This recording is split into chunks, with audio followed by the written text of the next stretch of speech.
then just when things starting to get under control, you played England at the Spark Arena in September 2018, and this is now Nolene Taroa's first coaching gig for the Silver Ferns. She's now her first game, and you're thinking, right, here we go, this is a new coach, here we go, and you have, if I can say it, mildly your worst performance as a Silver Fern, and subsequently get dropped for the rest of the series, and then not picked for the next quad series. So that period between September 2018, how did you, I guess, again, turn the page?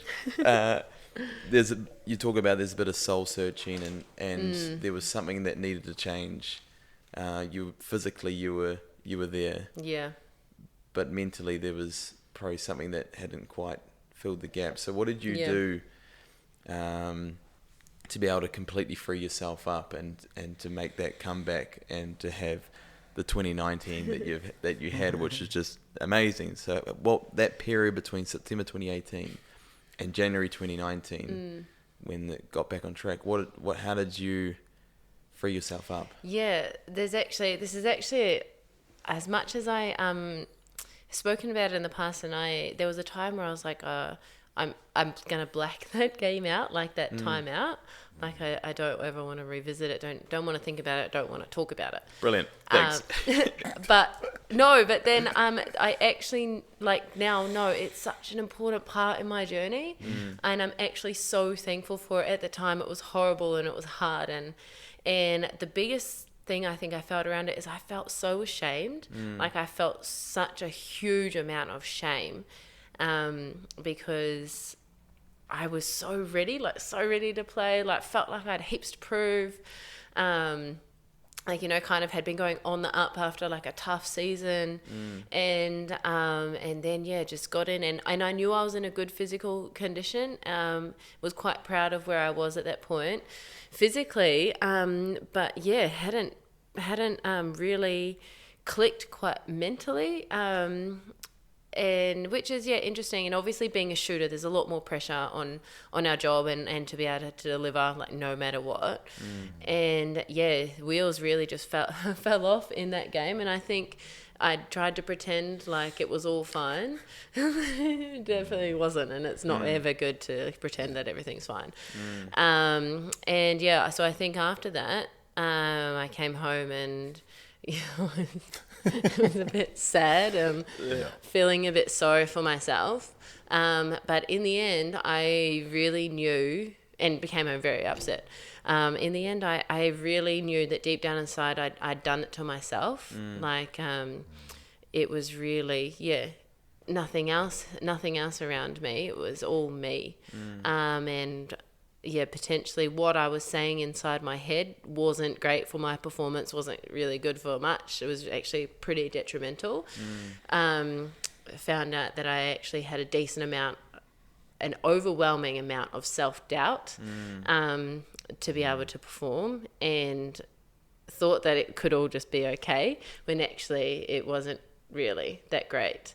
Came home and thought, right, what have I got to do to back myself, to trust myself, and entered into this whole time of trying to figure it out and discover, and definitely a whole bunch of soul searching, and figured I just had to go away and learn to trust myself and trust my shot. That's the biggest thing for me. I'm a shooter, so I have to just be able to shoot.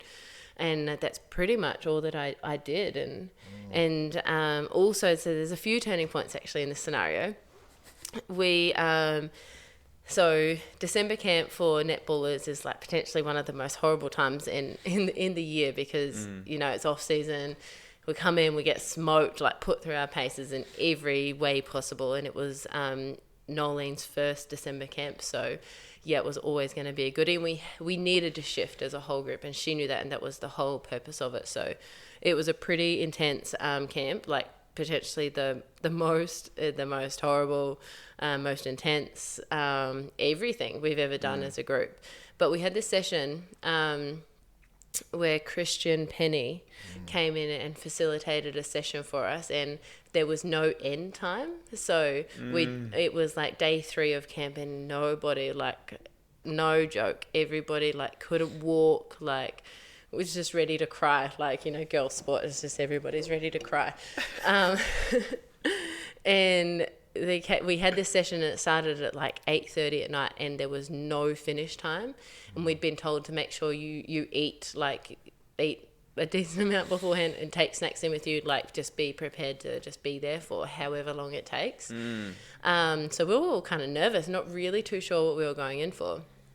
Anyway, it was a whole bunch of detail within that session, but he really peeled back a lot of the player and player connections and what was really happening between us as players that was actually showing in the performance on court. And for me, that was really, really big for me, because as much as I'm quite introverted and, like I said, like to be at home and keep to myself, I'm actually so big on like connection.